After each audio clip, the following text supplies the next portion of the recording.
Hello you rates, welcome to the second video tutorial on developing BrickBreaker in Scratch. Now please make sure you've watched the first video and you've created your account and that you are currently signed in. You will know that if you're signed in, if your username appears on the top right hand side. So what we are going to do now is explore the Scratch interface and start developing our game. So you need to go to create on the top left hand side. This will load a new project for you, and the very first thing you need to do is give your project a name. So if you go to the top where it has entitled, give it a name, BrickBreaker. You could also put your name in there as well. That will help when your teacher is marking the work, that they can easily look to see which games or who the author is of the game. Now very quickly, the Scratch interface is very similar to last year. It's quite intuitive, so we won't spend too much time here, but if you would like to save your work, file, press save now. It's really important you do that on a regular basis. On the right hand side you have your stage, so this is of course where we can see what our game looks like, and this is what the user will see when it comes to them playing your game. On the bottom right hand side here we have all the information with regards to the sprite. So the sprite are the objects in our game. Okay, so think of sprite as object. So we can see its current position, which is x0, y0, the direction it's facing, its size, and also its name as well. On the right hand side, further to the right, we can see backdrops. Now the backdrop is essentially the setting, so it's the stage for our game, it's the background, it gives introductions, it provides a setting for where your particular game is going to be set. In the middle section we have the development area, so this is where you will provide your instructions for whichever object you have selected. Now it's really important that we tell our objects what to do specifically, because if you have a range of different objects you clearly want them all to behave differently. So if we have a paddle and a ball sprite, they will behave differently and they will have different instructions. So we need to make sure that we've selected the correct sprite first of all. And further to the left, once that eventually moves out of the way, further to the left we can see that we have a range of different types of scripts. So we have motion scripts, which of course deal with movement. We have looks, sound, events, control. So a range of different types of blocks that we will need to use, and we will explore all of them over the course of this project. So the very first thing we need to do is start developing our own sprites.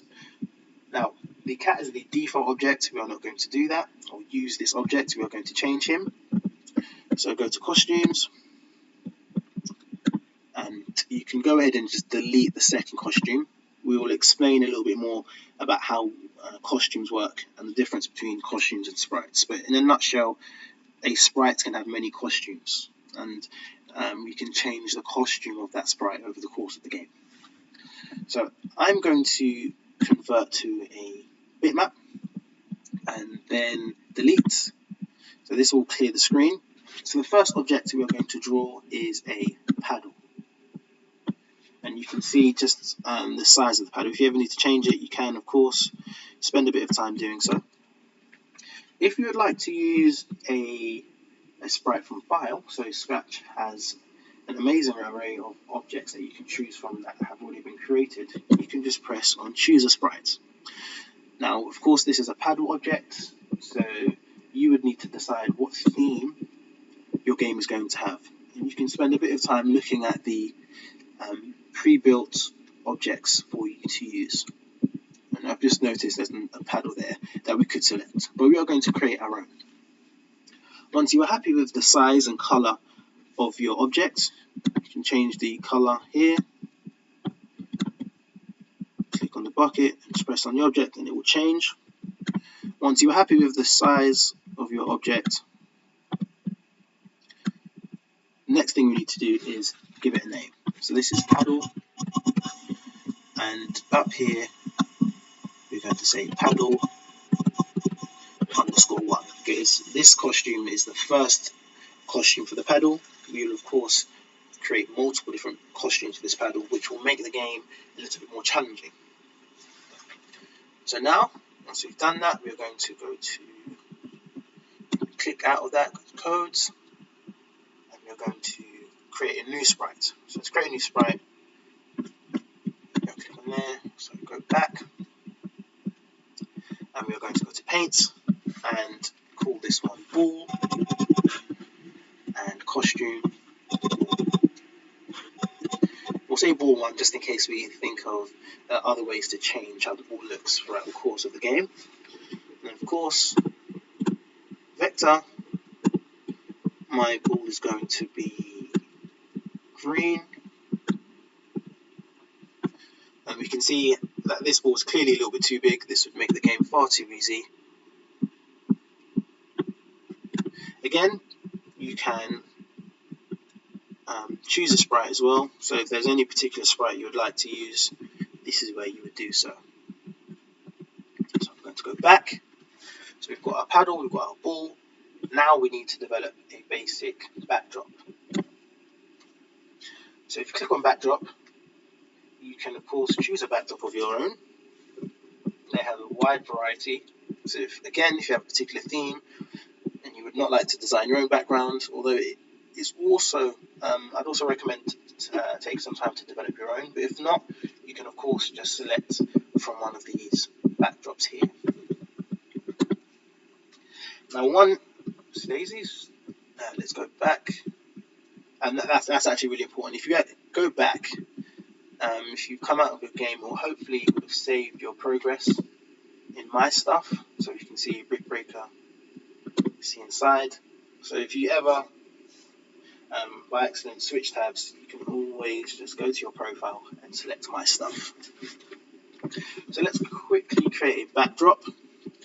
Now my backdrop is going to have, now this is really important, your backdrop needs to have some type of barrier on the bottom. Okay, so the barrier will be used to detect if the ball has hit the sensor, essentially.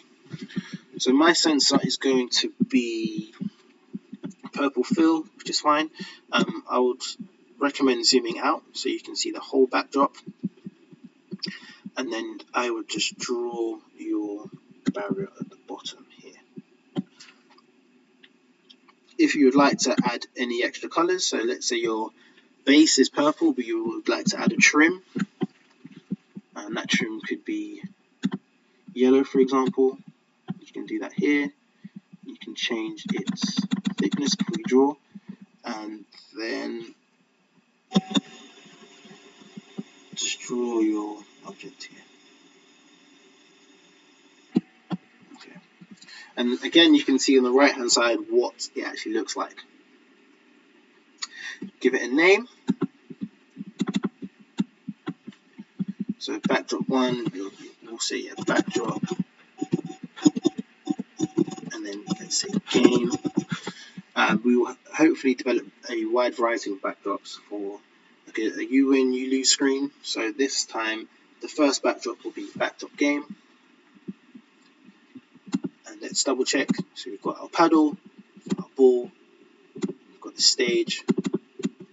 Now stage just stays as name. We can't actually change that. Once you are happy with your objects, of course we can move them around. We will move on to developing some coding in the next video.